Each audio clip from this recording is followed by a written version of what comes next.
नमस्कार, बहुत स्वागत है आपका। आप देख रहे हैं किस्मत कनेक्शन और मैं हूं आपके साथ शैलेंद्र पांडे। बात करेंगे छठ के महापर्व की। आपको बताएंगे कि छठ के महापर्व की भूमिका क्या होती है, इसका महत्व क्या होता है और छठ में दरअसल 2 अर्घों का सबसे ज्यादा महत्व होता है। सूर्य को 2 बार जल चढ़ाते हैं और उसकी एक विशिष्ट महिमा अपने जीवन में पाई जाती है। आखिर क्या है छठ के पहले अर्घ का महत्व, उसका विधान क्या है, उसका तरीका क्या है, उसके नियम क्या हैं और इस बार छठ का पहला अर्घ कब दिया जाएगा, ये तमाम जानकारी आपको देंगे। लेकिन सबसे पहले जानेंगे क्या है आज का गुड लक। मंत्र जप जब भी आप करते हैं, अपना इष्ट मंत्र जपते हैं, कोई भगवान का मंत्र जपते हैं, श्लोक जपते हैं, हमेशा अपने स्पाइनल कॉर्ड को, रीढ़ की हड्डी को सीधा रखिए। जो मंत्रों का स्पंदन है ना, जो मंत्रों का वाइब्रेशन है, वो तभी आपको फायदा करेगा जब आपकी रीढ़ की हड्डी बिल्कुल सीधी होगी। स्पाइनल कॉर्ड सीधा रखकर ही मंत्रों का जप करना चाहिए ताकि जो उसका वाइब्रेशन है, जो उसका स्पंदन है, वो पूरे शरीर में आ सके और आपको उसका पूरा लाभ हो सके। हम बात कर रहे हैं छठ की। अब ये समझते हैं कि छठ का पहला अर्घ कब दिया जाता है और छठ के पहले अर्घ देने का विधान क्या है, नियम क्या है, इसका महत्व क्या है। देखिए, छठ का मतलब अगर हम संस्कृत में समझें तो छठ का मतलब होता है षष्ठी तिथि। छठ का पहला अर्घ षष्ठी तिथि को दिया जाता है और चूंकि ये अर्घ देते हैं सूर्य को, इसलिए इस महापर्व को छठ के अलावा सूर्य षष्ठी भी कहते हैं। पहला अर्घ अस्ताचलगामी सूर्य को हम देते हैं, यानी अस्त होते हुए सूर्य को देते हैं। और यही एक खास बात है। अमूमन लोग समझते हैं कि अस्त होता हुआ सूर्य कोई फायदा नहीं कर सकता, अस्त होते हुए सूर्य से कोई लाभ नहीं हो सकता। लेकिन मैं आपको बता दूं कि छठ का पर्व इस मान्यता को स्वीकार नहीं करता और यही बात कहता है कि सूर्य अस्त हो रहा हो तो भी उतना ही ज्यादा लाभकारी होता है जितना उदित होते हुए समय होता है। इसीलिए षष्ठी तिथि को अस्त होते हुए सूर्य को अर्घ देते हैं, अस्त होते हुए सूर्य को जल दिया जाता है। इसका जो जल है वो अत्यंत विशेष होता है। इसके जल में दूध डालकर जरा सा दूध मिलाते हैं और सूर्य की अंतिम किरण को अर्घ देते हैं। जब तकरीबन सूर्य डूब ही रहा होता है उसी समय ये अर्घ देते हैं। सूर्य की 2 पत्नियां मानी जाती हैं, एक उषा और एक प्रत्युषा। सूर्य की दूसरी पत्नी का नाम है प्रत्युषा, जो अस्ताचलगामी सूर्य के साथ रहती हैं, अस्त होते हुए सूर्य के साथ रहती हैं। ये अर्घ दरअसल प्रत्युषा को देते हैं और ये अर्घ उन्हीं को दिया जाता है। शाम के समय अर्घ देने से कुछ विशेष तरह के फायदे होते हैं। सुबह के समय अर्घ के फायदे क्या होते हैं ये तो आप जानते होंगे और बहुत बार हमने इस पर चर्चा की होगी कि प्रातः काल अर्घ देने के लाभ क्या क्या हैं। लेकिन अस्ताचलगामी सूर्य अस्त होते हुए सूर्य को अर्घ देने से एक तो नेत्र ज्योति बढ़ जाती है, आईसाइट इंप्रूव करती है, दूसरा लंबी आयु मिलती है और तीसरा आर्थिक संपन्नता भी प्राप्त होती है। व्यक्ति फाइनेंशियल प्रॉस्पेरिटी पा जाता है। जो अस्त होता हुआ सूर्य है उसको अर्घ विद्यार्थी भी दे सकते हैं और अगर विद्यार्थी ये अर्घ देते हैं तो उनको शिक्षा के मामले में लाभ होता है, उनको विद्या बुद्धि की प्राप्ति होती है, वो फाइनेंशियली भी मजबूत होने शुरू हो जाते हैं। तो ऐसा नहीं है कि अस्त होता हुआ सूर्य को अर्घ विद्यार्थी नहीं दे सकते, बिल्कुल दे सकते हैं और उनके अर्घ देने से उनको शिक्षा, विद्या और बुद्धि का लाभ अवश्य होगा। इस बार छठ का जो पहला अर्घ है वो 17 नवंबर को दिया जाएगा, षष्ठी तिथि को, अस्त होते हुए सूर्य को, संध्या काल को। अस्त होते हुए सूर्य को अर्घ देने के विशिष्ट फायदे क्या हैं, चर्चा करेंगे इस पर। लेकिन फिलहाल मेष, वृष और मिथुन राशि का हाल।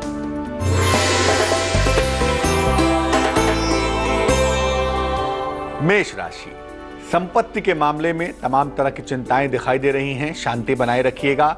नौकरी में बड़ा परिवर्तन हो सकता है, इसके संकेत भी दिखाई दे रहे हैं। जो प्लान आप कर रहे हैं, जो आपकी योजनाएं हैं, वो फिलहाल किसी को ना बताएं तो आपके लिए ज्यादा बेहतर होगा।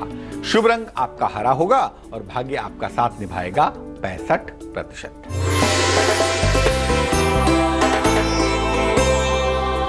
वृषभ राशि, काम का प्रेशर, काम का दबाव लगातार आपके साथ बना रहेगा। खर्चे आपके बढ़े हुए दिखाई देते हैं। काम के साथ साथ थोड़ा सा ख्याल अगर आप आराम का भी रखें तो बहुत बेहतर होगा। शुभ रंग जिसका इस्तेमाल करेंगे वो होगा मरून और भाग्य आपका साथ निभाएगा 55%। मिथुन राशि, संबंधों को लेकर लापरवाही बिल्कुल मत करिएगा। रिश्तों में मुश्किलें आ सकती हैं, हानि के योग बनते हैं, पैसा फंस सकता है, पैसा गिर सकता है। लापरवाही मत करिएगा और वाणी पर और क्रोध पर नियंत्रण बनाए रखिएगा। शुभ रंग जिसका इस्तेमाल करेंगे वो होगा नीला और भाग्य आपका साथ निभाएगा 69%। अब ये जानते हैं कि जब सूर्य अस्त होता है, अस्ताचल गामी होता है, उस समय सूर्य को अर्घ देने के, सूर्य को जल देने के नियम क्या है। जब सूर्य अस्त हो रहा हो तो आप उसको सादा जल अर्पित नहीं कर सकते, उसमें जरा सा दूध मिलाते हैं और जरा सा दूध मिलाकर ही सूर्य को जल देते हैं। बहुत सारा दूध बर्बाद नहीं करना चाहिए। सिंबॉलिक रूप से, प्रतीकात्मक रूप से आधा चम्मच, 1-2 बूंदे दूध डाल के वो जल आप भगवान सूर्य को अर्पित करेंगे जब वो अस्त हो रहे हैं। तब एक बांस की टोकरी ली जाती है, उसमें फल रखते हैं। ठेकुआ एक छठ की विशेष तरह की मिठाई है। ये तमाम फल मौसम के फल होते हैं, ठेकुआ होता है। इसको सजाकर हाथ में वो सूप लेकर, बांस की बनी हुई एक टोकरी होती है, भगवान सूर्य की उपासना की जाती है, भगवान सूर्य को अर्पित करते हैं और उसके बाद सूर्य देव को अर्घ देते हैं। अर्घ देने के बाद जो भी मनोकामना है उसे पूरी करने की प्रार्थना करते हैं। हो सकता है कि आप सूप में फल, ठेकुआ, मिठाई ये सब ना रखें, तो केवल सामान्य रूप से भी अगर आप अर्घ देते हैं तब भी आपको भगवान सूर्य का विशेष आशीर्वाद प्राप्त होगा। ये प्रयास करना चाहिए कि सूर्य को जब भी आप अर्घ दे रहे हों, सूर्य का रंग लाल होना चाहिए, क्योंकि सूर्य जब अस्ताचलगामी होगा तो बिल्कुल लाल हो जाएगा। परफेक्ट समय वही होता है। और अगर मान लिया किसी कारण से आप अर्घ नहीं दे पा रहे हैं या नहीं दे पा रही हैं, तो भगवान सूर्य के दर्शन करके उनसे प्रार्थना करिए, तब भी आपको लाभ होगा। जो भी आपकी कामना है, जो भी आपकी मनोकामना है, निश्चित रूप से पूरी हो जाएगी। कर्क, सिंह और कन्या राशि वालों का राशिफल जानते हैं और फिर चर्चा को आगे बढ़ाते हैं। कर्क राशि, धन के मामले में किस्मत मेहरबान है, धन की प्राप्ति होगी। किसी बड़े पद की प्राप्ति होने के संकेत भी दिख रहे हैं। यात्रा का योग भी बन पा रहा है, लेकिन प्रभु यात्रा न करें, वाहन न चलाएं, वरना दुर्घटना के चपेट में आ सकते हैं। शुभ रंग आपका भूरा होगा और भाग्य होगा 78%।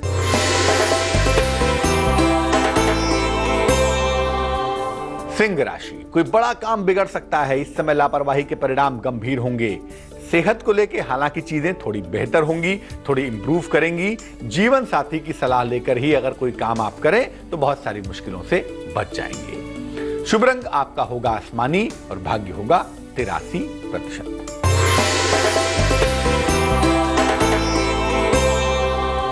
कन्या राशि, आपके भाई को बड़ी सफलता मिलती हुई दिखाई दे रही है। रुके हुए तमाम काम आपके पूरे होंगे, लेकिन अपने वाणी पर नियंत्रण बनाए रखेंगे। कुछ भी ऐसा नहीं कहेंगे, कुछ भी ऐसा नहीं बोलेंगे जिससे रिश्ते खराब हो जाएं। शुभ रंग आपका पीला होगा और भाग्य आपका साथ निभाएगा 85%। आगे चर्चा करेंगे कि आखिर अस्त होते हुए सूर्य को अर्घ क्यों दिया जाता है, इसके पीछे का तर्क क्या है, मामला क्या है, ये चर्चा करेंगे। लेकिन पहले देंगे आपके सवाल का जवाब। ज्योति ने हमें मेल लिखा है, बोकारो से लिखती हैं, 22 जून 1990। जन्म का समय है शाम को 5:45। जन्म का स्थान है रांची। लिख रही हैं कि फिलहाल बैंकिंग सर्विसेज की तैयारियां कर रही हैं। क्या इनको नौकरी मिल पाएगी या नहीं मिल पाएगी, और अगर नौकरी नहीं मिल पाएगी तो क्या इनको कोई व्यवसाय करना चाहिए या नहीं करना चाहिए। करियर के बारे में बहुत कंफ्यूज्ड हैं। हालांकि जैसा ये लिख रही हैं कि ये लगातार बैंकिंग की तैयारी कर रही हैं। ज्योति, मैं आपको बता दूं, आपने बहुत सारे रत्न पहने हुए हैं। जैसा कि आपने हमें मेल में लिखा है, वो सारे के सारे रत्न निकालिए। एक साथ बहुत सारे रत्न पहनना अच्छा नहीं होता। आपको सिर्फ एक ही रत्न पहनना है, वो होगा पीला पुखराज, येलो सफायर।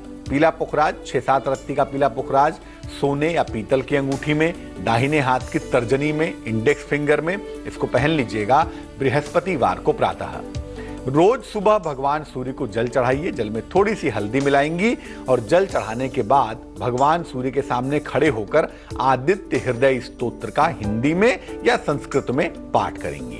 अगर ऐसा करना आप शुरू करें तो एक तो कॉन्फिडेंस का लेवल अच्छा होगा, दूसरा स्वास्थ्य आपका अच्छा होगा और तीसरा आपका सिलेक्शन होना बड़ा आसान होगा, बड़ा सुविधाजनक हो जाएगा। ज्योतिष कहता है अगले वर्ष 2016 के अंत में या 2017 के आरंभ तक आपका सिलेक्शन जरूर हो जाएगा। अब ये जानते हैं कि आखिर अस्त होते हुए सूर्य को अर्घ क्यों देते हैं।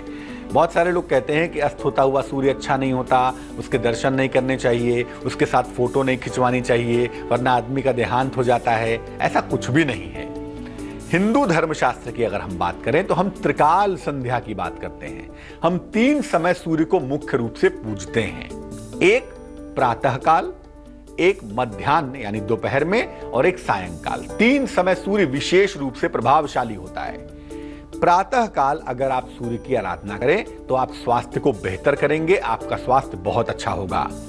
अगर दोपहर में सूर्य की पूजा करते हैं, आराधना करते हैं तो आपका नाम यश बहुत अच्छा होगा, नेम एंड फेम बहुत पाएंगे। अगर शाम को सूर्य की आराधना करते हैं तो आपको प्रॉस्पेरिटी मिलेगी, आपको संपन्नता आसानी से मिल पाएगी। अस्ताचलगामी जो सूर्य है, अस्त होता हुआ जो सूर्य है, वो अपनी दूसरी पत्नी प्रत्यूषा के साथ रहते हैं और इनको अर्घ देना तुरंत प्रभावशाली होता है।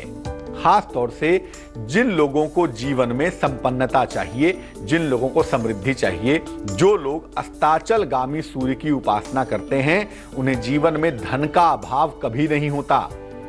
उन्हें जीवन में कभी भी मुश्किलें परेशान नहीं करती, फाइनेंशियली उन्हें जरूर फायदा होता है। लेकिन जो लोग शाम की पूजा करते हैं सूर्य भगवान की, उन्हें सूर्य की उपासना सुबह के समय भी जरूर करनी चाहिए।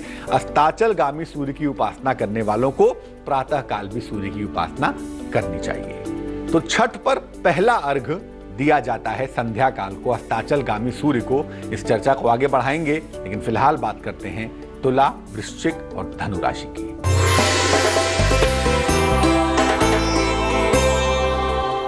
तुला राशि, नौकरी में जिम्मेदारियां आपकी बढ़ेंगी, बच नहीं सकते आप। दूर की यात्राएं भी करनी पड़ सकती हैं, वो भी करनी पड़ेंगी, लेकिन कर्जों की स्थिति में आपको राहत मिलेगी और ये बात वाकई में राहत की है आपके लिए। शुभ रंग आपका सफेद होगा और भाग्य होगा 88%।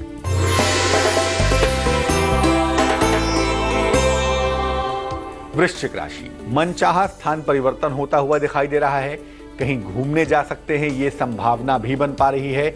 आपका धन मनोरंजन पर खर्च होता हुआ भी दिखाई दे रहा है। शुभ रंग जिसका इस्तेमाल करेंगे वो होगा नारंगी और भाग्य आपका साथ निभाएगा 81%।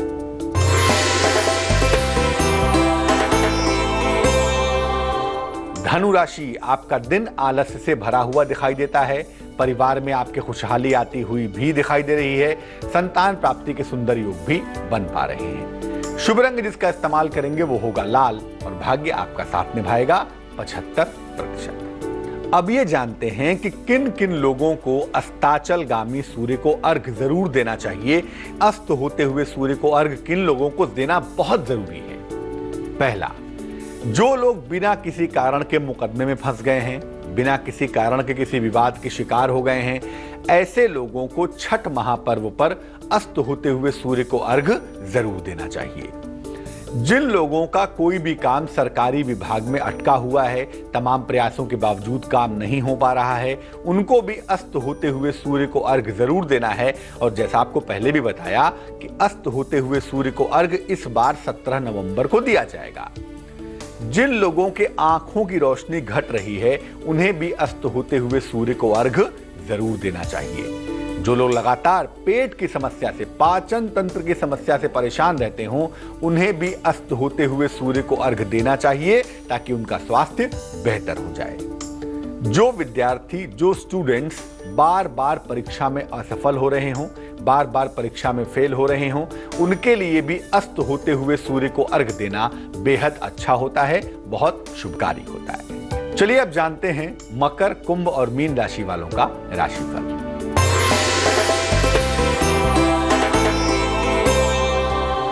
मकर राशि, आर्थिक रूप से चीजें इंप्रूव करती हुई दिखाई देती हैं। आर्थिक रूप से मजबूती आएगी, लंबी यात्रा करनी पड़ेगी, किसी अतिथि के आगमन के साथ थोड़ी सी व्यस्तता आपकी बढ़ जाएगी। शुभ रंग आपका गुलाबी होगा और भाग्य आपका साथ निभाएगा 79%।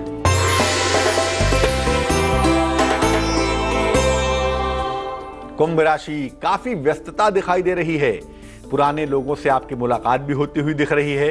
उपहार और धन का लाभ होता हुआ भी दिखाई दे रहा है। शुभ रंग आपका क्रीम होगा और भाग्य आपका साथ निभाएगा 80%।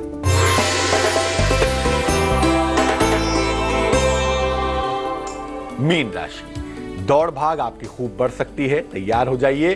व्यवसाय की, नौकरी की दशाएं हालांकि बेहतर रहने वाली हैं, लेकिन आज क्रोध मत करिएगा, क्रोध पर काबू बनाए रखिएगा।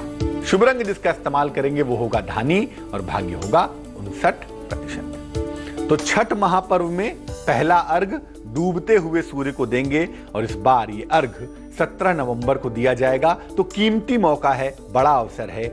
आप पूजा उपासना करें या ना करें, लेकिन कम से कम इस पर्व में शामिल होकर अस्त होते हुए सूर्य को अर्घ जरूर दीजिएगा। चलिए अब जान लेते हैं क्या है आज की सलाह। जब आप पूजा उपासना करते हैं ना, तो हाथ में जल लेके अपने चारों तरफ ऐसे जल गिराते जाइए और बोलिए राम। अपने चारों तरफ राम मंत्र की एक रेखा जल से, पानी से खींच लीजिए। इसके बाद पूजा करना शुरू करिए। ये एक सुरक्षा कवच का निर्माण करेगा। आप ध्यान लगाकर पूजा कर पाएंगे। आपका मन पूजा से बिल्कुल भी नहीं भटकेगा। एक दिशा में, एक रास्ते पर एकाग्र होकर चल पाएंगे। आज के लिए किस्मत कनेक्शन में बस इतना ही। कल फिर हाजिर होंगे किसी नए विषय के साथ, आपकी समस्याओं के समाधान के साथ। मुझे दीजिए इजाजत। नि स ग म म म नि प म ग नि प म ग स नि प म नि स प स। जहाँ तक याद आती रहेगी।